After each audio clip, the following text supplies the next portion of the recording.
Hello guys, welcome back to my channel. ரொம்ப நாள் ஆயிடுச்சு, சாரி. ஷூட்டு அது இதுன்னு கொஞ்சம் பிஸி ஆகிட்டேன். ப்ளஸ் எதை பற்றி நெக்ஸ்ட்டு ஷூட் பண்ணுறோம் அப்படின்றதுக்கு ஒரு ஐடியாவே வரல. வாங்க வீடியோக்குள்ளே போகலாம். R15 பற்றி சும்மா ஸ்பெக்ஸை படித்து காமிச்சு இந்த வண்டி இத்தனை என்எம் டார்க்கு இத்தனை என்எம் பிஹெச்பி இருக்குன்றத சொல்கிறதுக்கான வீடியோவாக இது கிடையாது.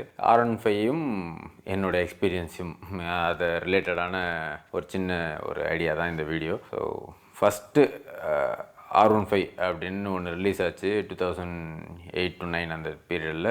எல்லாருக்கும் தெரியும், வெர்ஷன் 1 தடவை நம்மளை மாதிரி இந்தியன்ஸ் கம்யூட்டிங் வெஹிக்கிள் மட்டுமே ஓட்டிகிட்டு இருந்த ஒரு இந்தியன் மார்க்கெட்டில் ஒரு ஃபஸ்ட் டைம் ஒரு கம்ப்ளீட் ஸ்போர்ட்ஸ் மிஷினை ரிலீஸ் பண்ணது யமஹா தான். அந்த பெருமை யமஹாவுக்கு மட்டும்தான். அதுக்கப்புறமா வந்தது தான் சிபிஆரில் இருக்கட்டும், டியூக், ஆர்சி எல்லாமே அதுக்கப்புறம் தான். ஸோ ஃபஸ்ட்டு யமஹா எடுத்த ஒரு முடிவு தான் இந்த 150cc ஒரு ஸ்போர்ட்ஸ் பைக், ஒரு fully faired complete sports bike அப்படின்னு ஒரு ஐடியாவோடு ரிலீஸ் பண்ணது R15. சும்மா பேச்சுக்கு ஃபுல்லி ஃபேட் அப்படின்ற ஒரு விஷயம் இல்லாமல் பெர்ஃபார்மன்ஸ்லேயும் ஒரு ஸ்போர்ட்ஸ் பைக் என்ன பண்ணுமோ அதை ஒரு 150cc வச்சு என்ன மேக்ஸிமம் பொட்டன்ஷியலை கொடுக்க முடியுமோ யமஹா பிளான் பண்ணி கொடுத்தாங்க. அதோட லுக்ஸாக இருக்கட்டும், ஷார்ப்பான ஒரு லுக்கு, அன்னைக்கு தேதிக்கு R1 இருந்த ஒரு ஃப்ரண்ட் மாஸ்க், அதே ஃப்ரண்ட் மாஸ்க் ஒரு பேபி R1 மாதிரி ஒரு லுக்கில் நம்மளுக்கு கொடுத்தாங்க. ப்ளஸ் இந்தியன் மார்க்கெட்டை கன்சிடர் பண்ணி, வேர்ல்டு மார்க்கெட்டையும் கன்சிடர் பண்ணி 150cc கேட்டகரி அப்படின்றதுனால பேக் சீட்டு எல்லாம் ஒரு யாராக இருந்தாலும் ஓரளவுக்கு ஏறி போகக்கூடிய ஒரு வண்டியாக ரிலீஸ் ஆச்சு. வெர்ஷன் 1 ஒரு பெரிய ப்ளஸ் என்ன அப்படின்னு பார்த்தீங்கன்னா அதோட பேக் டயர்னு சொல்லலாம். ஏன் பேக் டயர் அப்படின்னு சொல்கிறேன்னா, இன்றைக்கி எல்லாருமே இந்த பெரிய டயரோட ஒரு பியூட்டியை என்ஜாய் பண்ணிகிட்டு இருக்கோம். நம்ம எல்லாருமே இந்த பேக் டயர் பெருசாக இருந்தால் மட்டும்தான் நம்மளுக்கு அது பியூட்டியாகவே நம்ம கண்ணுக்கு தெரியுது. பட் ஆனால் அந்த டைமில் ஃபஸ்ட்டு இந்த டயாவில் ஒரு டயர், அதுவும் ஃபுல் கர்வ்டாக ஒரு டயரை முதல்ல நேரில் பார்த்ததுன்னு பார்த்தீங்கன்னா அது R15 தான். பார்க்கும்போது எப்படி இருந்ததுன்னா, இப்படி ஒரு டயர் இருக்குமா, ஸோ அந்த அளவுக்கு வண்டியை பெண்ட் பண்ண முடியுமா அப்படின்ற ஒரு யோசனை அந்த டயரை பார்க்கும் போதெல்லாம். யமஹாவும் அதை பிளான் பண்ணி தான் ஃபஸ்ட் டைம் R15 முதல்ல ஷோகேஸ் பண்ணும் போதே MMRT சென்னை ட்ராக்கில் தான் ஃபஸ்ட்டு ரிலீஸே பண்ணாங்க. ஸோ அதெல்லாம் பார்க்கும்போது ஒரு ப்ராப்பர் ட்ராக் மிஷினாக தான் அவனுங்க யோசித்து அதை ரிலீஸ் பண்ணாங்க.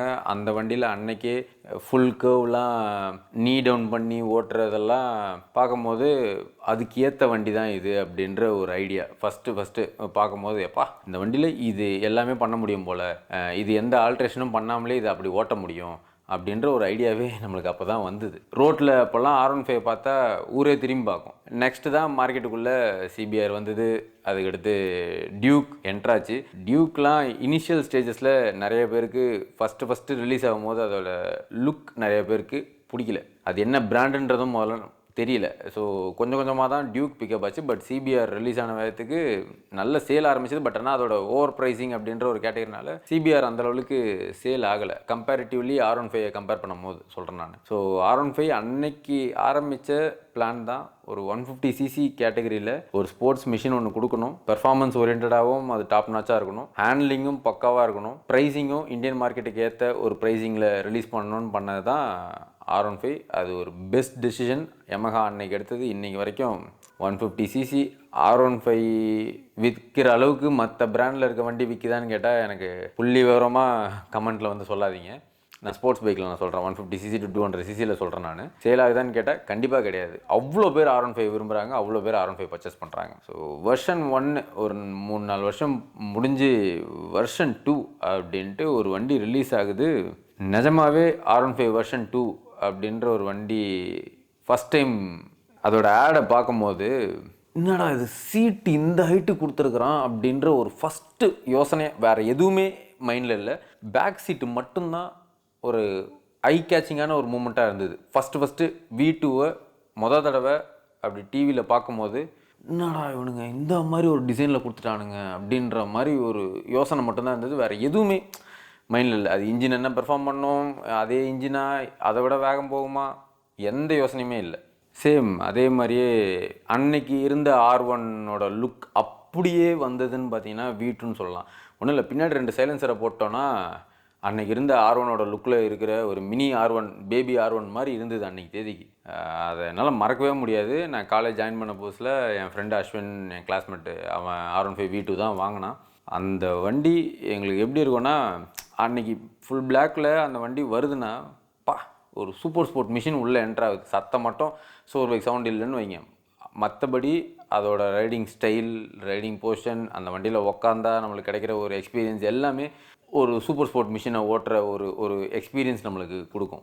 பெர்ஃபார்மன்ஸ் சொல்ல, டாப் ஸ்பீடை சொல்ல உடனே வராதிங்க அந்த வண்டி என்ன பெர்ஃபார்ம் பண்ணோம் அப்படின்ட்டு.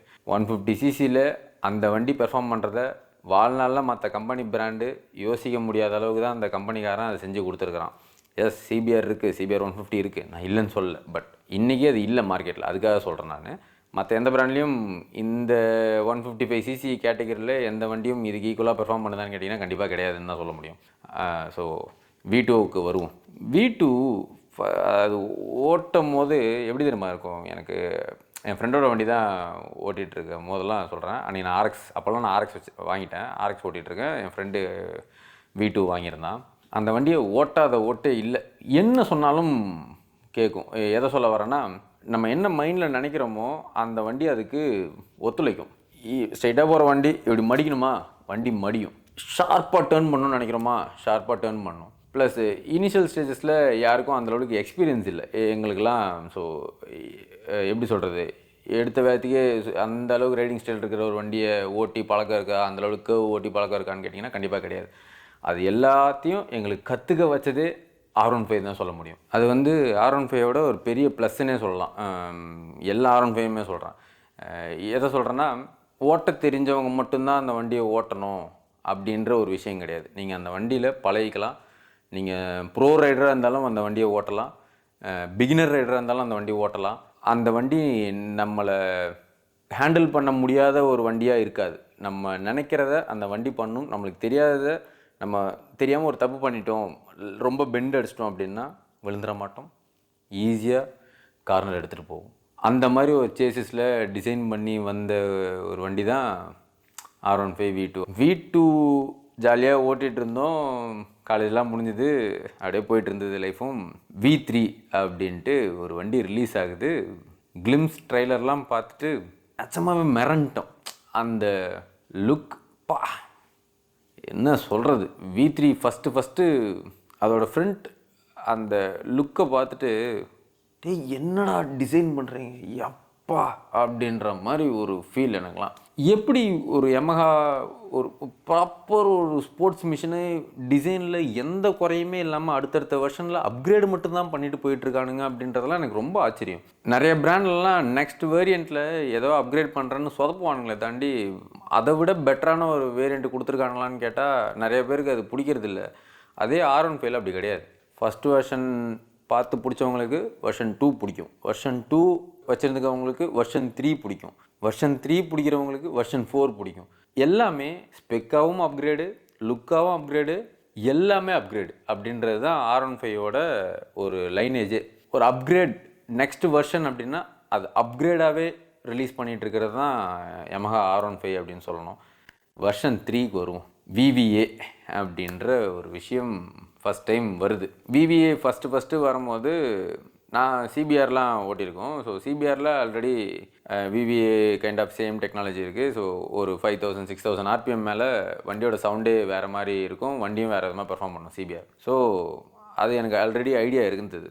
R15ல் அது ஃபஸ்ட்டு ரிலீஸ் பண்ணும்போது அது லுக்காகவும் சரி, அது பெர்ஃபார்மன்ஸாகவும் சரி, மைலேஜாகவும் சரி, எல்லாத்தையும் பெட்டர் பண்ணிட்டாங்க.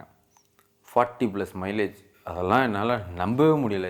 டேய் என்னடா எப்பட்றா ஒரு வண்டி இவ்வளோ பெர்ஃபார்மும் பண்ணுது, ஒரு 150cc இன்ஜினு, எப்பட்றா இந்த மைலேஜ் கொடுத்தீங்க, என்னடா இன்ஜினியரிங் இதுக்குள்ளே இருக்குது அப்படின்றது மட்டுமே தான் மைண்டில் திருப்பி ஓடிட்டே இருந்த ஒரு விஷயம். V3 ரிலீஸ் ஆன புதுசில் V3 ஃபஸ்ட்டு நான் ஓட்டினது யாருதுன்னு பார்த்தீங்கன்னா, வேலூரில் என் ஃப்ரெண்டு கௌதம்னு ஒரு பையன், அவன் V3 வாங்கியிருந்தான். அவன் வண்டி தான் ஃபஸ்ட் டைம் நான் ஓட்டுறேன். ரொம்ப ஹைட்டு, ரைடிங் ஸ்டைலு இன்னும் அக்ரெசிவாக இருந்தது V3யோட ஒரு பெரிய ட்ராபேக்காக என்ன இருந்ததுன்னா, அந்த LED ஹெட்லைட் அது அந்த அளவுக்கு இல்லை. ப்ளஸ்ஸு எனக்கு பர்சனலாக அந்த டிஜிட்டல் கன்சோல் வந்த புதுசில் எனக்கு அந்த அனலாக் டேக்கோமீட்டர் ப்ளஸ் ஸ்பீடோ டிஜிட்டல் இருந்தது வந்து எனக்கு ரொம்ப பிடிச்சிருந்தது. V1 V2வில் இருந்தது. V3 வந்த புதுசில் என்னோடய பர்சனல் ஒப்பீனியன் வந்த புதுசில் எனக்கு அதை பார்த்ததும் என்னடா இது டிஜிட்டல் இப்படி இருக்குது அப்படின்ற ஒரு யோசனை இருந்தது. பட் ஆனால் நாலு போக்கில் பார்க்க எனக்கு அது ஹாய் படி அப்படின்ட்டு ஓப்பன் ஆகிறதெல்லாம் எனக்கு பார்க்கும்போது சூப்பராக இருக்குடா அப்படின்ற ஒரு ஃபீல் வந்துருச்சு பார்க்க அப்படி சொல்கிறேன் நான். 40ன்றது நார்மல் மைலேஜ். அதை நார்மலாக பொறுமையாக ஓட்டுறவங்களுக்குலாம் 45+ அன்றைக்கே கொடுத்த ஒரு வண்டி V3. ஸோ V3யோட எக்ஸ்பீரியன்ஸ் வந்து இன்றைக்கும் V3 ரோட்டில் பார்த்தா அது லுக்கே தனி V3ன்றது. இது V3 நல்லா போயிட்டுருக்கும் போது V4 R15 V4 இப்போது ஓடிட்டுருக்க ஒரு வண்டி. R15 லுக்கை பேஸ் பண்ணி இன்ஜினியரிங் டீம் எந்த லெவலுக்கு, அந்த டிசைன் டீம் எந்த லெவலுக்கு அதுக்கு ஒர்க் பண்ணுறாங்கன்றதுக்கு எல்லா R15மே பதில்னு சொல்லலாம் V4 லுக்கு. அதனால் இப்பயுமே ஒரு V4 பக்கத்தில் எங்கே வந்து நின்னாலுமே நான் என்ன தான் நிஞ்சா 50 வச்சுருக்கிறேன், நான் CBR 250 ஓட்டியிருந்துருக்கிறேன், என்னவா இருக்கட்டும் V4 பக்கத்தில் வந்து நிற்கும் போது ஐயோ ஏதோ ஒரு பெரிய சூப்பர் பைக் வந்து பக்கத்தில் நிற்கிற ஒரு ஃபீல். ஒரு R15 வந்து நிற்கும் போது ஒரு R1 பக்கத்தில் நிற்கிதுரா அப்படின்ற ஒரு ஃபீல் கொடுக்குற ஒரு வண்டி தான் V4. நிஜமாகவே இந்த லுக் எக்ஸ்பெக்டே பண்ணல. ஃபஸ்ட் டைம் அதை நேரில் ஒரு நாள் பார்க்குறேன். நான் ரொம்ப நாளாக V4 உட்காந்து பார்க்கணும் அப்படின்ற ஒரு யோசனை இருந்தது எனக்கு. பட் எனக்கு அது தெரிஞ்ச சர்க்கிளில் யார்ட்டையுமே இல்லை. ரோட்டில் பார்க்குறதோட சரி அந்த மாதிரி தான் இருக்கும். ப்ளஸ் ரீல்ஸில் அந்த வண்டியோட ரீல்ஸ் போடுறது அதெல்லாம் பார்த்து தான் பார்த்துட்ருக்கேன். 155 பண்ணுற மாதிரி அப்படின்ற வீடியோஸ்லாம் பார்த்துட்ருக்கும் போதெல்லாம் இது எப்படி இருக்குது அப்படின்ட்டு ஒரு யோசனை இருந்துகிட்டே இருந்தது. சரி இந்த வீடியோ ஷூட் பிளான் பண்ணும்போது V4 கிடைக்குமா அப்படின்ட்டு ஃப்ரெண்டு ஒருத்தன் இருக்கான் படப்பையில், மோனிஷ்னு ஒரு பையன். அவன்கிட்ட கேட்குறேன், டே உங்கள் ஃப்ரெண்ட்ஸ் சர்க்கிள் யாராவது V4 வச்சுருக்காங்களாடா, எனக்கு ஷூட்டுக்கு ஒரு நாள் அரேஞ்ச் பண்ணி கொடுக்க முடியுமா, V3 V4 ரெண்டுமே கிடைக்குமா அப்படின்னு நான் கேட்குறேன். ஆனால் இருக்குண்ணா, அதெல்லாம் பிரச்சனை இல்லை, அரேஞ்ச் பண்ணிடலாம் அப்படின்ட்டு. அவன் R15M ஓகேவாண்ணா அப்படின்னா, டே ஓகேடா அதெல்லாம் ஒரே லுக் தானடா வரவேடா அப்படின்னு. ஷூட்டுக்கும் வந்துருச்சு பார்க்குறேன். நிறைய தடவை பார்த்துருக்க வண்டி தான், எனக்கு ரொம்ப பிடிக்கும் லுக்காகவே அப்படின்ட்டு யோசிச்சுட்டு இருக்கும்போது அவன் ஒரு விஷயம் சொன்னான். ஆனால் நான் V4 ஓட்டியிருக்கேன், எனக்கு வேறு விதமாக இருக்குண்ணா அப்படின்னா. ஏன்டா அப்படி சொல்கிற அப்படின்னேன். அது எப்படா வேறு விதமாக இருக்கும், வெறும் குயிக் ஷிஃப்ட்ரு இதெல்லாம் மட்டும்தானடா டிஃப்ரென்ஸு, வேறு என்னடா அப்படி என்னடா டிஃப்ரென்ஸ் இருக்குது அப்படின்னா. இல்லைண்ணா எனக்கு ஓட்டவே வேறு விதமாக இருக்குதுண்ணா அப்படின்னா. எப்பட்றா சொல்கிற, சரி அப்படின்ட்டு ஜஸ்ட்டு ஏறி உக்காந்தேன். அப்படியே பேப்பர் வெயிட் அப்படின்னு சொல்லலாம். அந்த ஒரு வண்டி எனக்கு வெயிட் சுத்தமாக ஃபீல் இல்லை. லைட்டாக கட்டவரில் நோத்தினா வண்டி மூவ் ஆச்சு. ஐயோ எனக்கு ஒரு மாதிரி உக்காந்து அப்படி ஹேண்டில் வேறு அந்த லுக் அதை பிடிச்சி உக்காடுறேன். எனக்கு அப்போ தான் தெரிஞ்சுது ஏன் இந்த பசங்க R15 வாங்கின பசங்க அந்த ஓட்டுறானுங்க அப்படின்றது. ஐயோ சுத்தமாக வெயிட்டு தெரியல. நீங்கள் நிறைய பிராண்ட்ஸில் பைக் இருக்குது, நான் இல்லைன்னே சொல்ல மாட்டேன். நல்ல பெர்ஃபார்ம் பண்ணுற பைக்ஸ் இருக்குது, டாப் ஸ்பீடு அதிகமாக போகிற பைக்ஸ் இருக்குது. இங்கே டாப் ஸ்பீடை மட்டும்தான் வச்சு நல்ல வண்டின்னு சொல்லுவீங்கன்னா அது முட்டாள்தனம் தான் சொல்லணும்.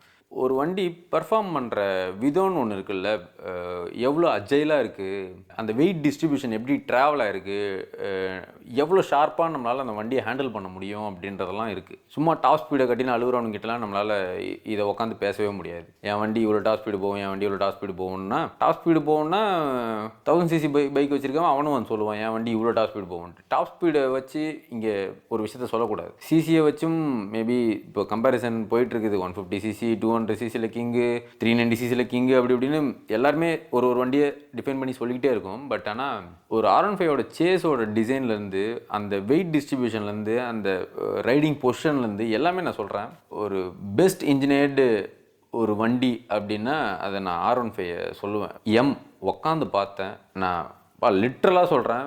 ஒரு சூப்பர் ஸ்போர்ட் மிஷினில் உக்காந்து அதை பிடிச்சா என்ன ஒரு ஃபீல் இருக்குமோ, எக்ஸாம்பிளுக்கு ஒரு 100 kgயில் ஒரு வண்டி 100 kg கம்மியாக இருக்கிற ஒரு வண்டியில் ஏறி உக்காந்து, ஒரு தக்க மாதிரி இருக்கிற ஒரு பேப்பர் வெயிட் மாதிரி இருக்கிற ஒரு வண்டியில் ஏறி உக்காந்து அதை பிடிச்சா எப்படி இருக்குமோ, எனக்கு அந்த ஃபீல் கிடைச்ச வண்டி R15M. நான் பார்க்கல, நிஜமாகவே எதிர்பார்க்கல. ஏன்னா அன்றைக்கி ஷூட்டில் R15 வெர்ஷன் 1 இருக்குது, வெர்ஷன் 2 இருக்குது, வெர்ஷன் 3 இருக்குது, வெர்ஷன் M இருக்குது. 3 வண்டியுமே நவுத்தி வச்சு நிப்பாட்டி வீடியோஸ்லாம் எடுத்துகிட்ருக்கோம். V4 ஒரு ஷாட்லேயுமே நான் அதை ரசிக்க ஆரம்பிச்சிட்டேன். எனக்கு V2வும் ரொம்ப பிடிச்சிருக்கு, V1ம் ரொம்ப பிடிச்சிருக்கு, V3யும் ரொம்ப பிடிச்சிருக்கு. ஒரு சில் அவுட் ஷாட் வைக்கிறோம் அப்படின்னா எம் வந்து அந்த டிஆர்எல் வந்து ஐயோ லுக்கை பார்த்துக்கிட்டே இருக்கலாம் அப்படின்ற.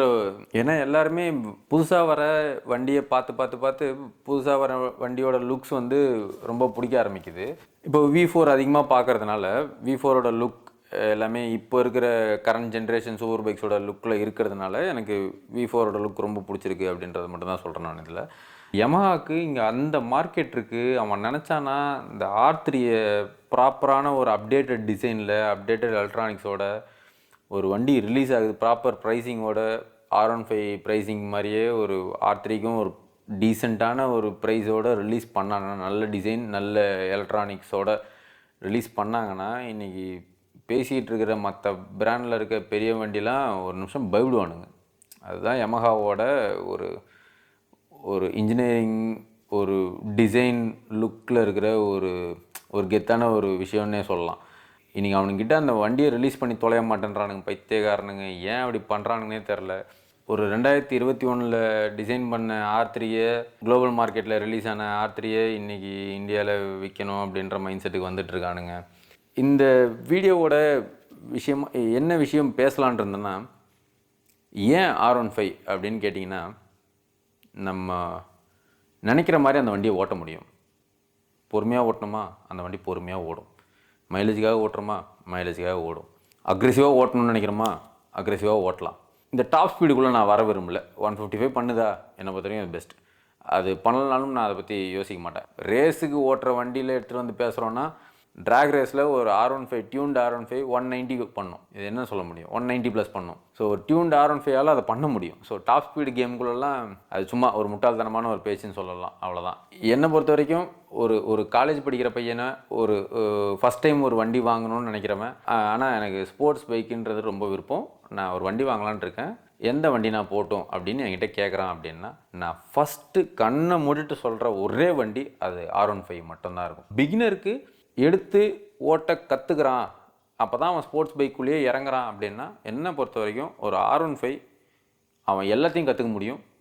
அவன் கற்றுக்கிட்ட அப்புறம் அதுலேருந்து அப்கிரேட் ஆகணுமான்னு கேட்டால் அப்கிரேட் ஆகணுன்ற எந்த அவசியமும் கிடையாது. அவன் அதை லைஃப் லாங் வச்சு ஓட்டணும்னு நினச்சாலும் ஓட்டலாம். அந்த வண்டி அதுக்கு கேப்பபிளான ஒரு வண்டி. ஒரு ஃபஸ்ட் ஸ்போர்ட்ஸ் பைக் வாங்கணுன்ற ஆசை இருக்கா, R15 தான். பாய். நெக்ஸ்ட் வீடியோவில் பார்ப்போம். தேங்க்யூ.